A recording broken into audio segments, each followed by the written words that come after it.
Title: A Phone Call That Shattered My World *, Chapter 1. The night everything shifted, it was a balmy Friday night, and I was lounging by a fire pit with my closest buddies, a cold beer in hand, laughter echoing around us, and a rare sense of calm washing over me. My phone vibrated. The screen read, "Clara, wife, odd, we talked earlier that day and nothing seemed amiss." I picked up. "Hey, love, what's going on?" Her voice was sharp, deliberate, almost gleeful. "Don't love me. I'm calling to tell you I'm divorcing you. Papers will be filed Monday. It's done." Before I could process her words, she continued. "Oh, and I sold our company, the full thing. The buyers already sent the payment. I'm taking my share to start fresh. With Ryan," she added. Ryan, my former business partner, once my closest confidant. Her laugh was icy, performative. "You were too focused on spreadsheets and systems, James. You forgot the woman right next to you." My friends eyed me cautiously, sensing the shift in my demeanor. The warmth of the fire contrasted with the cold stab of betrayal settling in my chest. I took a sip of my beer, exhaled, and said evenly, "Well, good for you." She hesitated, likely expecting a fight, tears, or pleas. She got none of that. I ended the call and turned to my friends. "I think it's time I head home." Chapter 2. The smirk that faded at the door *, I pulled into the driveway, my truck's headlights illuminating the house I'd poured my heart into building. Every plank, every nail, every detail was a testament to my effort. Clara stood on the porch, arms folded, a smug grin playing on her lips, a wineglass dangling from her fingers. Ryan lounged beside her, looking like he already owned the place. "Back so soon?" she taunted. "Didn't even try to plead." I glanced at her, then at Ryan. "Good to see you, old friend," I said coolly. He snorted. "You think we owe you a chat?" "Not really," I replied, unlocking the front door. "Just here to grab a few things."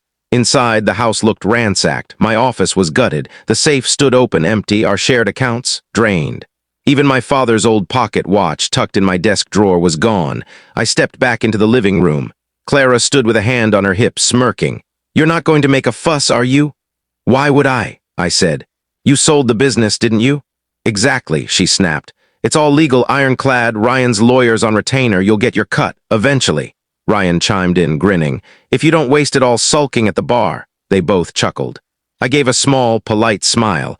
"Right, one question, though." Clara raised an eyebrow. "What?" "When did you sign the sale agreement?" Her brow creased. 2 days ago." "Why, interesting," I said, strolling to the kitchen, grabbing a chilled water bottle and twisting the cap. "Because 3 days ago I transferred all the intellectual property and software rights to my name. Silently. Legally. Fully documented." Her smirk vanished. Ryan's grin faltered. "What are you saying?" Clara demanded. I pulled a folded paper from my jacket and set it on the counter. "This is a notarized transfer agreement.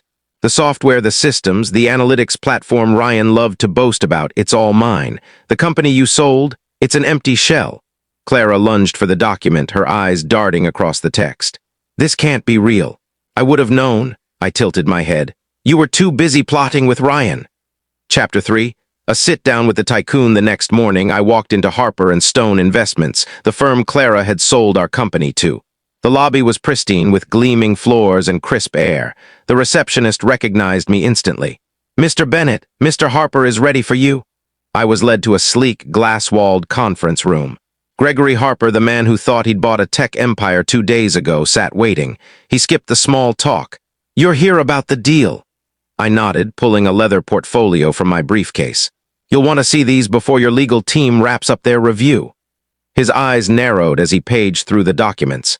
Asset transfers, patent ownership, licensing contracts, all proving the IP and backend systems were mine alone. When he reached the final page, his jaw tightened. "So you're telling me I bought a company with no operational core?" "Exactly," I said. "The systems, code, analytics, user data, it's all tied to licenses I control." "And your wife didn't know?" I gave a faint smile. "She cared about the payout, not the paperwork." Harper leaned back, exhaling. "You're here with a plan, I assume." "I am," I said. "I'll license the IP back to you for 3 times the original sale price." He raised an eyebrow. 3 times? Consider it a penalty for oversight," I replied. "And disloyalty." He tapped his pen on the portfolio, then nodded. "You're a hard negotiator." "Just strategic," I said. "Something my ex misjudged." He extended his hand. "We have a deal." Back at the house, Clara and Ryan were clinking champagne flutes, still reveling in their supposed triumph until her phone pinged. An email from Harper, acquisition terminated. assets misrepresented. Legal action pending, then another. From the IRS, accounts frozen due to irregular business transfer activity. Clara dropped her phone. No, this can't be happening. Ryan stared. What did you do? She grabbed her keys and stormed out. I'm finding him. Chapter 4. The last confrontation. Clara banged on the glass door of my new co-working space, drawing curious glances from others inside. James, open the door. I didn't budge. I finished drafting a licensing clause for Harper's firm, nodded to the receptionist, and pressed the unlock button. She burst in. What did you do? She screamed. My accounts are frozen. The deal's collapsing. Harper's team is threatening fraud charges. I met her gaze. Her eyes were wild, her hair a mess, her composure fraying. This wasn't the woman I'd vowed to love. That woman vanished when she chose Ryan over trust. You ruined yourself, Clara, I said coldly. I just let the consequences catch up. She clenched her fists. You want payback? Fine, you got it. But give me something, half the deal, my share, anything. I walked to a filing cabinet, pulled out an envelope, and handed it to her. This is what you're owed. She ripped it open, expecting salvation. Instead, she found the prenup she'd signed 5 years ago when she swore money didn't matter. In clear text. All business assets created or developed by James Bennett before or during the marriage remain his exclusive property. Her face paled. This wasn't in the copy I saw. That's because Ryan hid the final version from you, I said. I kept the signed original and the notary filed their copy. She stumbled back, speechless. Then came a knock. 2 officers stood at the door, badges visible. Clara Bennett, you're being served. IRS and civil fraud proceedings. She turned to me, panic rising. You reported me? No, I said with a wry smile. Your name was on the shady sale contract, not mine. Chapter 5. The fallout. Clara fought back at first. She hired a top attorney, a PR agency, a crisis manager. But nothing could stop the tidal wave once the story broke. The business world thrives on success but devours scandal. Leaked emails, courtesy of an anonymous source in her circle, showed Clara gloating about fleecing her clueless husband and selling the company like it was spare change. The screenshots spread across LinkedIn, Reddit, and industry blogs. One headline went viral, from executive to example, the woman who tried to take it all and lost everything. Ryan ditched her. When Harper's firm sued for damages, he blamed her entirely. She faced lawsuits, an IRS audit, and public disgrace. Her dream of a glamorous life with Ryan shattered, her confidence replaced by a weary, hollow gaze. Meanwhile, I rebuilt, quietly. Harper's team offered a consulting gig. I passed. Instead, I launched a new company, streamlined, smarter, mine alone. The licensing fees from my IP made me wealthy for life. But the real reward? Freedom, no more tiptoeing around mistrust. No more doubting loyalty. One evening at a quiet cafe, I finalized a pitch for a new collaborator. A true partner, Lily, someone I'd met at a low-key tech conference. She was sharp, authentic, the kind of person who didn't need to diminish others to shine.